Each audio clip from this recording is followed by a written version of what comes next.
الحمد لله حمدا كثيرا طيبا مباركا فيه. أشهد أن لا إله إلا الله وحده لا شريك له، وأشهد أن محمدا عبده ورسوله صلوات الله وسلامه عليه وعلى آله وأصحابه أجمعين. أما بعد، فإن أصدق الحديث كتاب الله، وخير الهدي هدي محمد صلى الله عليه وسلم، وشر الأمور محدثاتها، وكل محدثة بدعة، وكل بدعة ضلالة، وكل ضلالة في النار. Alhamdulillah, aming mga minamahal na mga mag-aaral, ngayon po ay nasa Ad-Darsul Hadiya Ashar tayo. Ibig sabihin, ika-11 aralin. Ayan. So, hanggang ngayon ay patuloy po nating inaaral ang patungkol sa mga asaba. Ayan. Nung nakaraang aralin ay natapos na po tayong pag-usapan ang unang uri ng asaba. Ibig sabihin ay ang al-asabatu bin nafs. Ang pagmamana ng walang takdang sukat. Ayan. Kung magkano lang yung matitira. Ayan. Sa pamamagitan ng sarili. Ayan. Ang mga asaba sa pamamagitan ng sarili. Ibig sabihin, sila mismo ay tagapagmana ng ta'sib. At sila ho, yung natira sa 25 tagapagmana, pagkaraan tanggalin ang 13 sa kabuuan. Ayan. Na tagapagmana ng farm. Siyam sa babae, dahil dalawa yung lola sa ina at lola sa ama. Then, 4 sa mga kalalakihan. So, kapag binawas natin, yung 13 tagapagmana ng farm doon sa 25 tagapagmana, din yung mga natira ay sila naman yung tagapagmana ng ta'sib. Ayan. Ang bukod lang doon ay ang tatay ng yumao, bagaman siya ay kasama sa tagapagmana ng farm, gayon din yung kanyang tatay, ibig sabihin lolo ng yumao, sa kabila nito kasama din sila doon sa tagapagmana ng ta'sib. Ibig sabihin ay nagmamana sila sa farm at nagmamana din po sila sa ta'sib. Ayan. At sila ay kabilang sa al-asabatu bin nafs. Ayan. So, bukod pa sa tatay at ang lolo, mayroon din sa kanila na mga tagapagmana ng farm. Ang minsan ay nagmamana din ng ta'sib. Ayan, sa pamamagitan ng al-asabatu bil ghair. O di kaya ay ang al-asabatu ma'al ghair. So, yung dalawang natitira sa 3 uri ng asaba. Kasama din po doon. Sa halip ang tinatalakay din po doon ay ang mga tagapagmana ng farm na nagmamana din sila ng ta'sib. Ayan, bukod doon sa tatay at lolo na nagmamana din ng ta'sib sa pamamagitan ng kanilang sarili. Ayan. Mulan na po natin ipagpatuloy ang pag-aaral o pagtalakay sa al-asabat o ang mga tagapagmana ng ta'sib. Ayan. So, as usual, kabuuan ng aralin. Ayan, una, ang asaba sa pamamagitan ng iba, al-asabatu bil ghair, ay eksklusibo sa 4 na tagapagmanang babae. Mga nagmamana ng 1/2 at 2/3. Ayan. So, yung 4 na kababaihang nagmamana ng 1/2 at sila rin yung tagapagmana ng 2/3, sila po yung tinutukoy sa al-asabatu bil ghair. Ayan. Ibig sabihin, ang pagmamana ng ta'sib, sila po yung anak na babae, tapos yung apong babae sa anak na lalaki ng yumao, tapos yung kapatid na babaeng buo, at yung kapatid na babae sa ama. Ayan, so yun po yung 4 na babae na tagapagmana ng 1/2, kasama nila yung asawa dyan na lalaki. Then, sila din po yung tagapagmana ng 2/3. Ayan. At sila naman ngayon, yung tagapagmana ng ta'sib bil ghair. Ayan. So sila ang anak na babae, apong babae sa anak na lalaki, kapatid na babaeng buo, at kapatid na babae sa ama. Ayan. Ang mamanahin ng lalaking kapatid ay katumbas ng dalawang bahagi ng mamanahin ng babaeng kapatid. So ibig sabihin, halimbawa, mayroong dalawang magkapatid. Halimbawa, isang lalaki at isang babaeng magkapatid. So ang mamanahin nila o paghahatian nila ay 3 milyon, for example. So ang mamanahin ng lalaki ay katulad ng mamanahin ng dalawang babae. Meaning, kung 3 milyon yan at dalawa lang silang magkapatid, 2 milyon sa lalaki at 1 milyon sa babae. Ayan. Then, ang asaba naman kasama ng iba ay eksklusibo sa mga kapatid na babae kasama ng mga anak na babae kapag walang kapatid na lalaki. So, ito namang ikatlong uri ng asaba, al-asabatu ma'al ghair, ay ang tinutukoy po dito ay walang iba kundi ang mga kapatid na babae kasama ang mga anak na babae. Halimbawa ng anak na babae ng yumao. Nakasama niya, for example, yung kapatid na babae. Ayan. So, yung anak na babae ng yumao at yung kanyang kapatid na babae, ang silang tinatawag na al-asabatu ma'al ghair. Ibig sabihin, nagmamana yung kapatid na babae kasama ng anak na babae, nagmamana siya ng ta'sib. Ayan. Kapag nagsama sila. Ayan. Ibig sabihin sila ang naiwan ng yumao. Last but not the least, hindi kailanman magiging asaba sa sarili ang isang babae maliban lang kung siya ay nagpalaya ng alipin. Ibig lang sabihin nito ay walang babaeng tagapagmana ng ta'sib sa pamamagitan ng kanyang sarili. At kung mayroon man ay walang iba kundi ang babaeng may alipin at pinalaya niya yung kanyang alipin, siya yung bukod tanging babae na maaring makapagmana ng at-ta'sib sa pamamagitan ng kanyang sarili. Ayan. So maliban sa kanya, maliban sa babaeng nagpalaya ng kanyang alipin, ay wala na po sa iba pang mga kababaihang tagapagmana ang maaring makapagmana ng ta'sib sa pamamagitan ng kanyang sarili. Ayan. So ito na po, asaba sa pamamagitan ng iba. Al-asabatu bil ghair. Ayan. So ito po, no? Sabi niya, al-asabatu bil ghairi wa hiya munhasiratun fi arba'in minan niswa dhawatin nisf wa thuluthain wa hunna. Ayan. Ano po ang ibig sabihin ng sinabi niya rito? Ito ay eksklusibo sa 4 na mga babaeng tagapagmana ng 1/2 at ng 2/3. Katulad ng nabanggit natin sa kabuuan. Ayan. So sino-sino po sila? Una ay al-bint. Ayan, ang anak na babae, wahidatan fa aktharu takunu asabatan bil ibni wahidan fa akthar. Ano po ang ibig sabihin nun?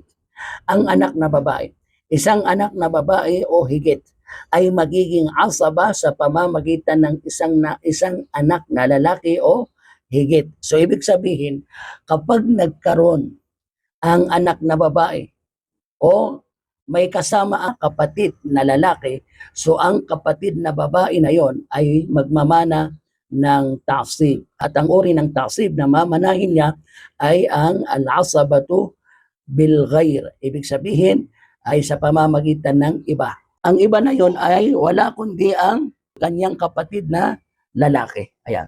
Ganun po, no? Magmamana ang kapatid na babae ng ta'sib sa pamamagitan ng iba kapag kasama niya ang kanyang kapatid na lalaki. Ayan. So, mula isa o higit.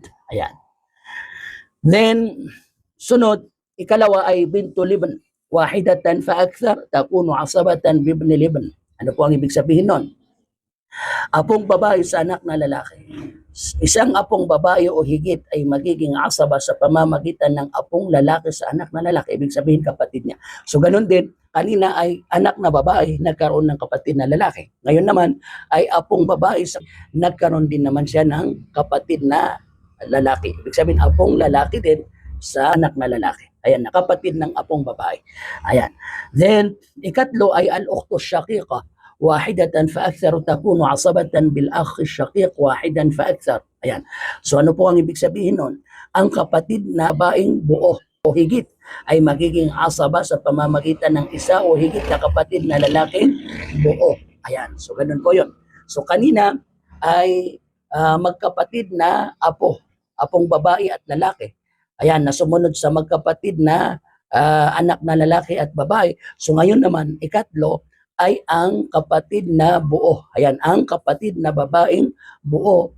Ayan, at yung kanyang kapatid din. Ayan, na lalaki na buo. Ayan. So, then pang-apat po ay al-ukhtu liabin wahidatan fa-aktharu takunu asabatan bil-akh liabin wahidin fa-akthar. Ayan. Ang ibig sabihin nun, ang kapatid na babae sa ama. Isang kapatid na babae o higit ay magiging asaba sa pamamagitan ng isa o higit na kapatid na lalaki sa ama.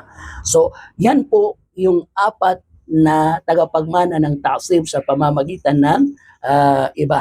Ayan, so ulitin natin, ang anak na babae kasama ang kanyang kapatid na lalaki. Ikalawa ay ang apong babae kasama ang kanyang kapatid na apong lalaki. Then, pangatlo ay ang kapatid na buo kasama ang kanyang kapatid na lalaking buo. Ayan. Then, pang-apat ay ang kapatid sa ama na babae kasama ng kanyang kapatid na lalaking sa ama. So, sila po yung mga tagapagmana ng ta'sib sa pamamagitan ng iba. So, yun po yung tatandaan natin. Ang keyword, kapag may kapatid, yung apat na babae na yan, ayan, kapag may kasama silang kapatid na lalaki, mula isa o higit, ayan, mula isa hanggang marami, ay magiging ang mana nila ay ta'sib. Ibig sabihin, walang takdang sukat kung magkano lamang yung matitira ang mapaghahati-hatian nila. At syempre, ang mamanahin ng lalaki, pag maghahati ay sa pagitan, o ang paghahati ay sa pagitan ng lalaki at babae, so given na po yun, na ang mamanahin ng lalaki ay doble sa mamanahin ng babae. Ayan. So proceed po tayo, no? So ito po yung mga mulahawat, mga mahalagang dapat nating mapuna sa ating napaliwanag. Ayan. Una, al-asabatu bil ghairi ta'khudhu fiha al-untha nisfa nasibi mu'assibiha ay lidhakari mithlu hadhi al-unthayain. Ano po ang ibig sabihin nun? Ang asaba sa pamamagitan ng iba ay makakakuha doon ang babae ng kalahati ng bahagi ng naging asaba niya. Ibig sabihin, mapapasa lalaki ang katulad ng bahagi, ayan, ng dalawang babae. Tulad ng ating sinabi, kapag kang maghahati, for example, ay magkapatid, ayan, na anak, babae lalaki, kung 3 milyon, ay 2 milyon sa anak na lalaki, 1 milyon sa anak na babae. So ganun din, kung halimbawa maghahati ay apong babae at lalaki, so kung 3 milyon sa apong lalaki at 1 milyon sa apong babae. Gayon din kung ang maghahati ay magkapatid, ayan, kapatid na buong babae kasama ang kapatid na buong na lalaki, ay 2 milyon sa kapatid na buong lalaki, ayan, at 1 milyon sa kapatid na babaeng buo. Ayan, so ganoon din sa pangapat, no, kung ang maghahati ng ta'sib ay ang kapatid sa ama na babae at kasama ang kanyang kapatid na lalaki sa ama, so 2 milyon sa kapatid na lalaki sa ama, then 1 milyon sa kapatid na babae sa ama. So ganoon po yun. Yun po yung kanyang tinutukoy. Then, al-akhu li abin la yu'assibu al-ukhta ash-shaqiqa وابن الأخ لا يعصب أخته وكذلك لا يعصب الأخت ay ammatahu. Ayan. So ano po ang ibig sabihin nun? Ang kapatid na lalaki sa ama ay hindi magiging asaba sa pamamagitan niya ang kapatid na babaeng buo. O tandaan natin, for example, ang magkasama ay ang kapatid na lalaki, kaya lang sa ama. Tapos kapatid na babae na buo. So, ang kapatid na lalaki sa ama at yung kapatid na babaeng buo ay wala pong pagmamana sa pagitan nila sa pamamagitan ng ta'sib o pagiging asaba, ayan, sa pamamagitan ng kanyang kapatid na lalaki sa ama. Tanda natin, ang magiging mu'assib o magmamana lamang yung kapatid na babaeng buo ng ta'sib sa pamamagitan ng iba kapag ang kasama niya ay ang kanyang kapatid na buo, kapatid na lalaking buo, hindi yung kapatid na lalaki sa ama. Ayan. So ganun din na yung wabnul akh, yung anak ng kapatid, ayan, o kaya yung anak na kapatid sa ama. Ayan. Dahil kabilang yun sa mga tagapagmana. So, hindi po nila maisasama para makapagmana ng taksib sa pamamagitan ng iba ang kanilang kapatid na babae. Ayan. So, halimbawa, ang maaari lang magmana na anak ng kapatid na buo ay ang anak niyang lalaki. Ganon din yung anak na lalaki ng kapatid sa ama. So, sila lang, yung mga lalaki lang ang pupwedeng magmana at hindi kasama yung kanilang kapatid na babae. So, ibig sabihin, kapag halimbawa ang naiwan ay ang anak na lalaki ng kapatid na buo, kasama niya yung kapatid niyang babae, so hindi tagapagmana yung kapatid niyang babae. Hindi sila magkakaroon ng taksib na pagmamana dahil hindi kabilang sa tagapagmana yung kapatid niyang babae. So, ganun din yung anak ng kapatid sa ama, yung kapatid niyang babae, ay hindi rin tagapagmana. Ibig sabihin ay pinsan yon ng yumao. Ayan. So, gayon din, hindi rin magiging asaba yung kapatid, yung kanyang kapatid na babae. Halimbawa, si yung yumao ay mayroon po siyang kapatid. Yumao, pero mayroon po siyang kapatid na babae. Ayan. Tapos, ang kapatid na babae na yon ng yumao ay tita ng kanyang pamangkin. Ayan, anak ng kanyang kapatid na buo. At di kaya anak ng kanyang kapatid na lalaki sa ama. Ayan. So, pamangkin niya yon. Tapos, yung tita, ayan, ng pamangkin ng yumao, na kapatid ng kanyang magulang, ay hindi rin niya ito magiging kasama sa pagmamana ng taksib. Ayan. So, yun po, no? Isa sa mga mahalagang puna na dapat natin maitindihan. Ayan. So, proceed po tayo. Iba pang uri ng asaba. Ayan, al-asabatu ma'al ghair. O, tapos na po tayo sa al-asabatu bil ghair. Ngayon naman ay al-asabatu ma'al ghair. Ayan. So, mukhtasatun bil akhawat ma'al banat idha lam yakun ma'ahunna akhun dhakarun yu'asibuhunna. Ano po ang ibig sabihin niyan? Ang asaba kasama ng iba, ito yung tatlong bahagi, ito ay eksklusibo sa mga kapatid na babae. Ayan, kapatid na babae. Kapatid na babae na buo, kapatid na babae sa ama. Ayan. Kasama ang mga anak na babae. Kasama nila ang babaeng anak. Ayan. So kapag wala silang kasamang kapatid na lalaki, ayan. So halimbawa, mayroong anak na babae, naiwan ng yumao yung anak niyang babae, kaya lang walang kapatid na lalaki. Mag-isa lang siya. O di kaya dalawa sila. Ayan, na walang kasamang kapatid na lalaki. Yun ang keyword. Then, ngayon, ang kasama nila, for example, ay ang mga kapatid ng yumao na babae. So, ang kanyang mga kapatid na babae, partikular sa kapatid na buo, kapatid na babaeng buo, at yung kapatid na babae sa ama. So, magiging kasaba sila, magmamana sila ng taksib sa pamamagitan ng kasama ng iba. Ayan. Kasama ang anak na babae, ang kapatid na babae ay magmamana ng taksib. Ayan. Then, al-asabatu sababiyya munhasiratun fi 'itqi al-insani raqiqa. Ayan, ano po ang ibig sabihin nun? Ang asaba na may kadahilanan, ito ay eksklusibo sa pagpapalaya ng tao sa kanyang alipin. So ito po ay tumutukoy sa nagpalaya sa kanyang alipin. So al-asabatu sababiyya. So dalawa po yung asaba sa kabuuan, al-asabatu nasabiyya at al-asabatu sababiyya. Al-asabatu nasabiyya ay ang asaba sa pamamagitan ng pagkakamag-anakan. Then, ang asaba naman na ikalawa ay sa pamamagitan ng kadahilanan. At ito ay wala kundi tumutukoy sa pagpapalaya ng alipin. Walang namamagitan sa kanila na pagkakamag-anakan, kundi ang pagpapalaya sa alipin lang. Ayan. So, ito na, tanbih. Ayan, pagpapapuna. So, ito ay mahalagang puna, pagpapabatid.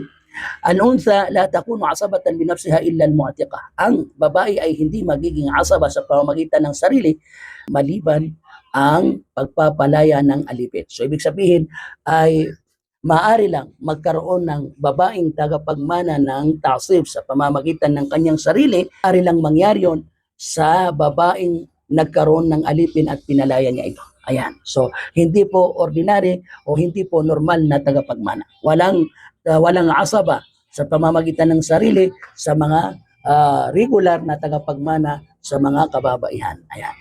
Then, tapos na po tayo doon sa apat na mga tagapagmana ng asaba sa pamamagitan ng iba. at sila po yung 4 na babae, kasama nila yung kanilang mga kapatid na sila yung mga tagapagmana ng 1/2, tagapagmana ng 2/3. Ayan. Then tapos na po tayo doon sa al-asaba, kasama ng iba. At ang tinutukoy dito ay ang mga kapatid na babae, kapatid na buo, kapatid na babaeng buo, at kapatid na babae sa ama. Ayan.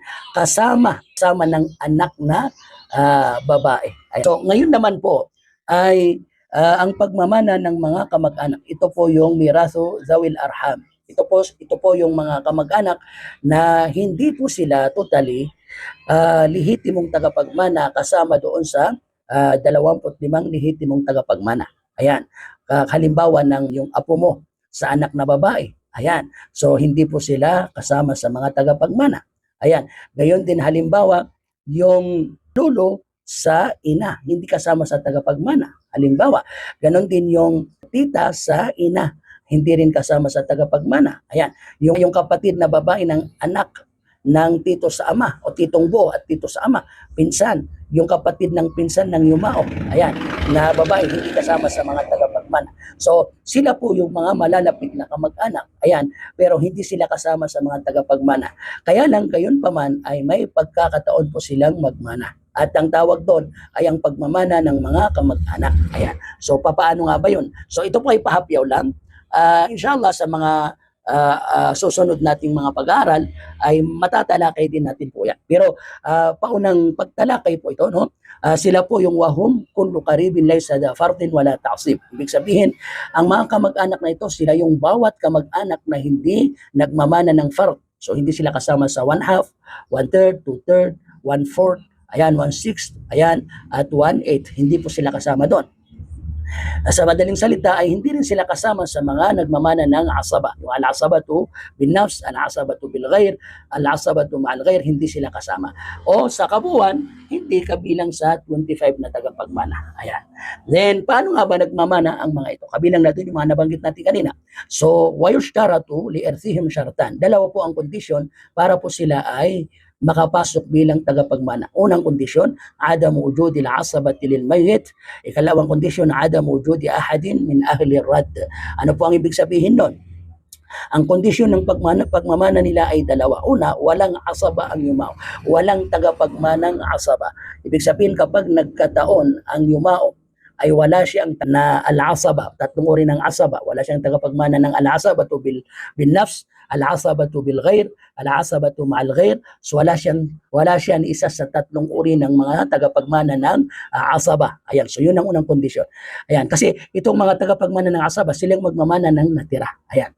Then, ikalawang kondisyon ay wala ang isa sa mga nagmamay-ari ng rad. So, ang mga tagapagmana, ayan, bukod sa asawa, ayan, bukod sa asawang babae at asawang lalaki, then the rest, ang anak na babae. Ayan, at yung iba pa ay kung sakaling may sobra, pagkahinati yung kayamanan tapos mayroong sumobra, so ibabalik yung sobra na yon sa mga tagapagmana ng fard. Ang hindi lang maaling ibalik sa kanila o idagdag sa kanilang mana ang natira ay ang asawang lalaki at yung asawang babae dahil walang blood na ugnayan sa pagitan ng yumao at sa kanyang asawa. Ayan. So hindi katulad ng anak, magulang, kapatid na may ugnayang blood. Kaya kapag may natira sa kanila, ibabalik at hindi kasama ang asawa na mababalikan o madadagdagan ang kanyang mana sa pamamagitan ng natira pagkaraan makuha ng mga tagapagmana yung kanilang kani-kanyang mamanahin. Ayan. So yun po yung ikalawang kondisyon. Walang tagapagmana na kabilang sa maaring maidagdag sa kanila yung natira sa mamanahin. Ang tawag sa kanila ay ahlur rad. Ayan. So sa madaling salita, makakapagmana lamang sila kung ang tagapagmana lang, for example, ay asawang lalaki o di kaya ay asawang babae at wala ng ibang tagapagmana. Ayan. Yan po yung sinasabi niya. Ayan. Rad ang mga tagapagmanang ibabalik sa kanila ang natira kapag walang asaba. Ayan. So, ganun po yun, aming mga minamahal na mga mag-aaral. Ayan. So, doon po nagtatapos ang ating pagtalakay. Tapos na po tayo, no? Sa mga asaba, al-asabatu bin nafs, wal-asabatu bil ghair, At yung pangatlo, tapos din tayo dun sa al-asabatu sababiyya. At kasi nga sa kabuuan ay dalawang uri, al-asabatu nasabiyya, ibig sabihin al-asaba sa pamamagitan ng pagkakamag-anakan, din al-asabatu sababiyya sa pamamagitan ng kadahilanan. Ayan. Then pahapyaw din po natin natalakay ang pagmamana ng mga kamag-anak na hindi lehitimong tagapagmana, kung papaano nga ba yung kanilang pagmamana na may dalawang kondisyon. Ayan. So, kung may tanong, ay huwag kalimutan i-comment mismo dito sa YouTube na to, aming mga minamahal na mga mag-aaral. Diyan kayo mag-iwan ng tanong at diyan po sasagutin ng inyong lingkod yung inyong katanungan. Ayan. So hanggang dito na lamang, huwag natin kakalimutan ang post-test at ang long quiz at yung pagkakaroon natin ng prelim na exam. Subhanakallahumma wa bihamdik, nashhadu an la ilaha illa anta, nastaghfiruka wa natubu ilaik, birahmatika ya arhamar rahimin, walhamdulillahi rabbil alamin. Assalamu alaikum warahmatullahi wabarakatuh.